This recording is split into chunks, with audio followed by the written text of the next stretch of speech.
Graça e paz, família, graça e paz, meu irmão. Gratidão, damos a Deus por mais um dia estarmos aqui disponível para poder meditar na palavra do Senhor. Hoje é um dia especial, 31 de dezembro de 2024. A gente vai meditar diretamente da cidade de Alcântara, no Maranhão, da palavra do livro de 2 Reis, capítulo 10. A gente vai fazer uma pincelada geral. O versículo que a gente vai trabalhar é a segunda parte do versículo 5, que diz: Teus servos somos, e tudo quanto nos disseres faremos. A ninguém poremos rei, faz o que for bom aos teus olhos. Temos aqui um cenário que nós temos trabalhado, que Jeú havia sido ungido rei pelo filho do profeta, né? Pelos filhos do profeta ali, um dos garotos ali, enviado por Eliseu para Jeú. E Jeú havia matado Jeú havia matado Jorão, havia matado Acasias e havia matado Jezabel. Mas para ele, no coração dele, ainda tinha muito trabalho a fazer, porque ele tinha como propósito exterminar a própria casa de Acabe.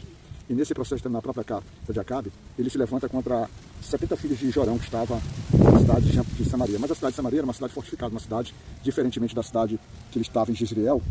Ele estava ali em Jezreel, a cidade de Samaria tinha ali os anciões, tinha os aios dos garotos, tinha os que protegiam a cidade, tinha os controladores das armas, ela era uma cidade fortificada. Então Jeú, na sua estratégia, manda uma carta a todos eles, para que eles pudessem se colocar pronto para o peleja de batalha, para poder, vamos dizer assim, preservar não só o seu poder, quanto a vida daqueles seus senhores. Aqueles que tinham essa incumbência ficaram preocupados, ficaram temorosos com a estratégia de Jeú, né? Ficaram completamente preocupados, e eles disseram o seguinte, lá no versículo 4: Porém, eles temeram muitíssimo e disseram: Eis que 2 reis não puderam parar diante dele, como poderemos nós resistir? Ou seja, parte da estratégia estipulada por Jeú, ela começava a dar certo. Por quê? Porque eles já estavam prontos a não oferecer resistência a Jeú.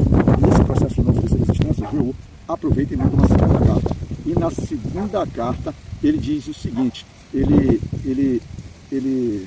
convida os homens a demonstrarem que eles estavam, por exemplo, do lado do Jeú, que eles não se oporiam. E ele fala no versículo 6 assim: Então, a segunda vez ele escreveu outra carta, dizendo: Se sois meus e ouvirdes a minha voz, tomai as cabeças dos homens, filhos de vosso Senhor, e amanhã a este tempo vinde a mim, a Jezreel.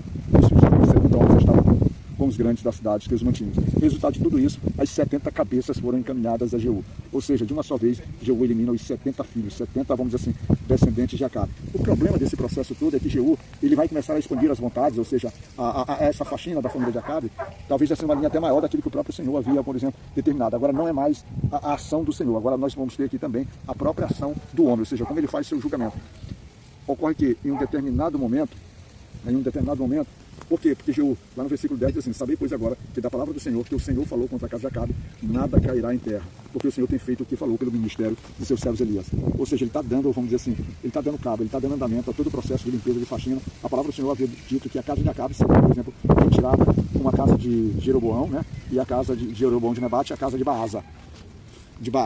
E nesse processo, ele chega um certo momento e quando ele se encontra os irmãos de Acasias, que havia também sido morto, porque Acasias era rei de Judá, ele já entende o seguinte: que qualquer um que havia, por exemplo, relacionamento com Acabe, que no caso aqui era Jorão, por meio da família, por meio de Atalia, o que acontece? Então ele entende que independente de onde ele estivesse relacionamento, era próprio familiar de Acabe. E ele sai também fazendo a faxina, e ele também mata aqueles homens. E ele vai matando aqueles homens, fora aqueles 70, ele apresenta para o povo como se ali não tivesse sido ele. Mas quem matou, na verdade, não foi a mão dele, foram aqueles homens, porque a própria vontade do Senhor que estava se estabelecendo.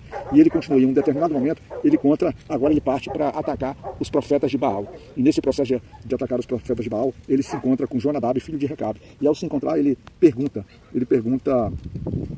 no versículo 15 o seguinte: partindo dali, encontrou Jonadab, filho de Recabe, que ele vinha ao encontro, o qual lhe saudou e lhe disse: Reto é o teu coração, como o meu coração é com o teu coração. E disse Jonadab: É. E então, se é, dar-me a mão. E deu-lhe a mão e fez-o subir consigo ao carro. Resumindo, agora ele está com alguém, vamos dizer assim, além da força da espada, ele está com alguém agora que pronto, que é preparado para oferecer sacrifícios. E ele estrategia um plano agora, dizendo para aquele povo, mandando dizer aos profetas, ele indo para Samaria, dizer aos profetas de Baal, que Acabe tinha feito muito pouco, mas ele faria muito mais, porque ele disse assim, fazer muito mais por ali, porque ele diz assim, ó, lá no versículo 19: Pelo que chamai-me agora todos os profetas de Baal, todos os seus servos e todos os seus sacerdotes, não falte nenhum, porque tem um grande sacrifício a fazer a Baal.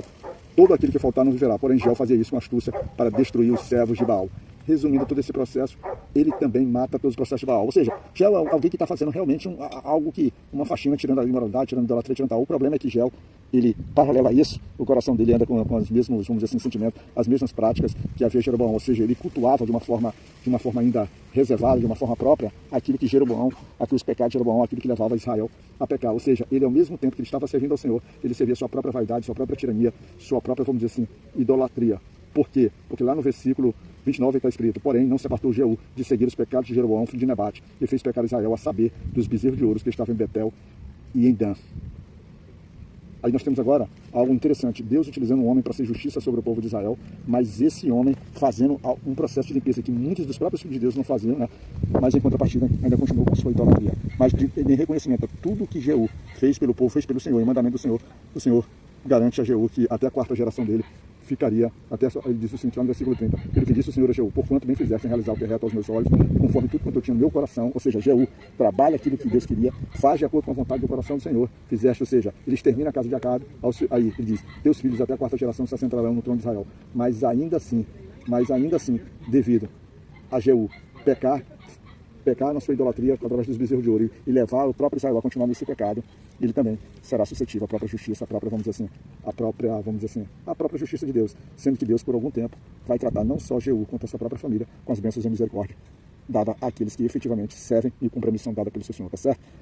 É um capítulo diferente, é um capítulo em que pessoas que não efetivamente são do Senhor, mas são utilizadas por Ele e são usadas com a força do Senhor, com o poder que o Senhor tem, e detalhes, são usadas de uma forma até mais, vamos dizer assim, mais eficiente do próprio servo da casa de Deus, mas o Senhor ainda assim, a sua justiça, ele, apesar de entrar em misericórdia e bênção, mas ainda assim deverá aplicar sua justiça, porque de alguma forma ele não entrega o seu coração total ao Senhor, ele entrega seu talento, entrega sua força, entrega parte da sua vida, mas o seu coração não pertence, ou seja, ele por si só não pertence ao Senhor. E quando a gente não pertence a Deus, não adianta, no final a própria justiça de Deus nos encontrará. Graça e paz fica na gratidão de Deus nesse dia maravilhoso, nesse mar perfeito, nessa paisagem maravilhosa, para que você possa refletir e meditar no amor de Deus e na sua bênção para a sua vida. Final de anos, nós, benza a Deus, né?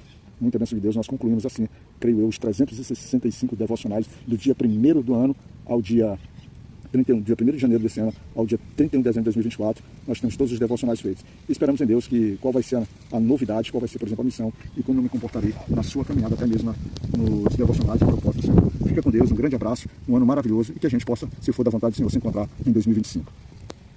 Que Deus te cuide, meu irmão.